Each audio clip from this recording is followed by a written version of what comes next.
Hello, আসসালামু আলাইকুম। কেমন আছেন সবাই? আজকে একটা নতুন ব্লগ নিয়ে আমি হাজির হয়েছি। আমি বসে আছি ডাক্তারের চেম্বারে, দেখতে পাচ্ছেন। এটা আসলে একজন ডাক্তারের চেম্বার না, এটা হচ্ছে আমাদের পারিবারিক যে ডাক্তাররা অ্যাসাইন করা আছে সেই সকল ডাক্তারদেরই চেম্বার।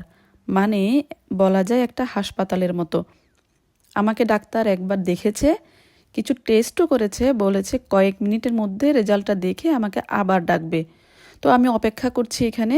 এই ফাঁকে অনেক ইম্পর্ট্যান্ট আর মজার একটা বিষয় আপনাদের সাথে শেয়ার করি, সেটা হচ্ছে এখানে ডেনমার্কে ডাক্তারের কাছে গেলে ডাক্তাররা নিজেরাই ইমার্জেন্সি বেসিসে আপনার সকল রকমের টেস্ট নিজেরা করে ফেলে এবং দেখে নেয় যে আসলে কি সমস্যা, কোথায় সমস্যা। আমি আসার পর 5 মিনিটের মধ্যে অলরেডি ডাক্তার আমার ব্লাড টেস্ট এবং ইউরিন টেস্ট সহ আরও 2 রকমের টেস্ট করে ফেলেছে। ভাবা যায় কত সুপার স্পিড। মাঝখানে ডাক্তার আমাকে ডেকে বলল যে তোমার রেজাল্টগুলোতে কোনো সমস্যা পাই নাই। পরে আবার একটু দেখলো বিভিন্নভাবে, দেখে বলল আজকে কোনো সমস্যা যেহেতু পাই নাই, কালকে আরেকবার আসবা, তোমাকে আরেকটা টেস্ট করব, ব্লাড টেস্ট ইনডেপথ দেখতে হবে। তো সব কিছু মিলিয়ে 20 মিনিটের মধ্যে আমি সকল রকমের সার্ভিস গ্রহণ করে এখন আমি বের হয়ে যাচ্ছি। মানে আমাদের দেশে এটা কি কোনোভাবেই সম্ভব?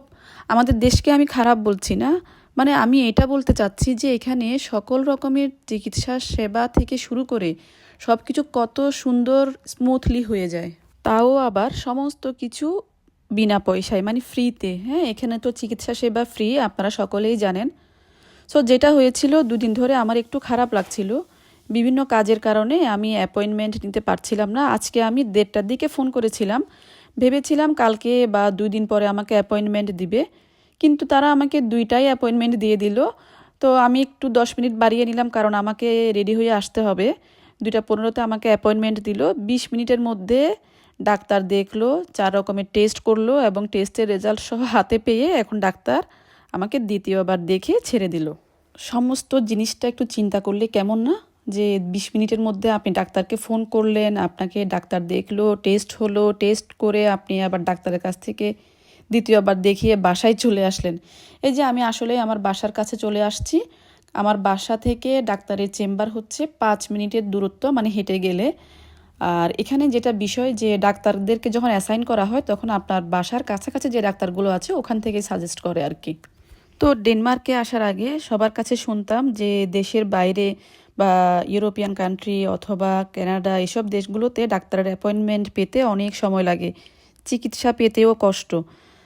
তাই আমি আজকের ভিডিওটা বানালাম যে প্র্যাকটিক্যালি দেখানোর জন্য কতটা স্পিডে এখানে সব কিছু হয়ে যাচ্ছে। তো আমি বাসায় মোটামুটি চলে আসলাম। এটা হচ্ছে আমার বাসার একটা শর্টকাট ওয়ে। আমি বাসায় একটু পরে ঢুকে যাব। তবে হ্যাঁ, কিছু কিছু সেবা পেতে এখানে একটু দেরি হয়। যেমন গত মাসে আমার একটা এমআরআই হয়েছিল, ওই এমআরআইয়ের ডেট দিতে আমাকে 1 মাস সময় নিয়েছে তারা। ডাক্তার হয়তো মনে করেছিল যে অত বেশি ইম্পর্ট্যান্ট না, সেজন্য ডেটটা একটু দেরি করেই দিয়েছিল। তো 1 মাস পর আমার এমআরআইটা হয়েছে। মোট বিষয় হচ্ছে, বিষয়গুলোর সব নির্ভর করে আপনার অসুস্থতাটা কোন লেভেলের তার উপর। অসুস্থতাটা যদি ইমার্জেন্সি হয় তাহলে আপনাকে ইমার্জেন্সি সেবা দিচ্ছে, আর সেটা যদি লং টার্ম বা খুব বেশি মানে মেজর কিছু না হয়, মাইনর কিছু হয়, তখন এটা একটু ডিলে হয়। আচ্ছা, এই ফাঁকে একটু আপনারা বলেন তো, আমার এই যে ব্লগগুলো বা আমার চ্যানেলের সব ভিডিওগুলো আপনাদের কেমন লাগছে? ভালো লাগলে একটু সাবস্ক্রাইব করে দিতে পারেন, একটা লাইকও দিতে পারেন, কারণ আপনাদের একটা সাবস্ক্রিপশন অথবা একটা লাইক আমাদেরকে অনেক অনুপ্রেরণা যোগায়। এই যে আমাদের বাসার গেট, কিন্তু আমি বাসায় যাব না, ওই যে দেখা যাচ্ছে সামনে রেমা, আমি রেমা থেকে কিছু বাজার করব। চলে আসলাম বাসায়, আমি এই টুকটাক বাজারগুলো করে আনলাম। এটা হচ্ছে পিস ফল, এটাকে ড্যানিশে কী যেন একটা বলে, আমি নামটা খুব ভালোভাবে উচ্চারণ করতে পারি না। এই প্রথম এই বিস্কিটটা আমি পেলাম ডেনমার্কে। এটা আমরা বাংলাদেশে বেলা বিস্কুট বলতাম, আমি জানি না আপনারা চিনছেন কিনা। এই বিস্কিটটাও চা দিয়ে খেতে খুবই মজা লাগে, ম্যারি বিস্কিট টাইপের। তারপরে বাদাম কিনলাম, আর টুনা মাছের একটা ক্যান কিনলাম। এই হাবি যাবি আর কি। ডাক্তার যেহেতু বলেছে আমার ব্যথাটা অ্যাসিডিটির ব্যথা না, তাই সকালে না খেয়ে রেখে দেওয়া চাটা আমি নিয়ে নিলাম। বেলা বিস্কিট দিয়ে চাটা খাবো, আমি চা খাওয়ার সুযোগ পেলে আর হাতছাড়া করি না। দ্বিতীয় দিন আমি চলে আসলাম ব্লাড টেস্ট দিতে। এটা হচ্ছে আমাদের ডাক্তারের চেম্বার। আমি ভাবলাম একটু আপনাদেরকে দেখাই। আর এই যে সামনে দেখতে পাচ্ছেন এই 3টা গাছ, এই 3টা গাছ কিন্তু আপেল গাছ।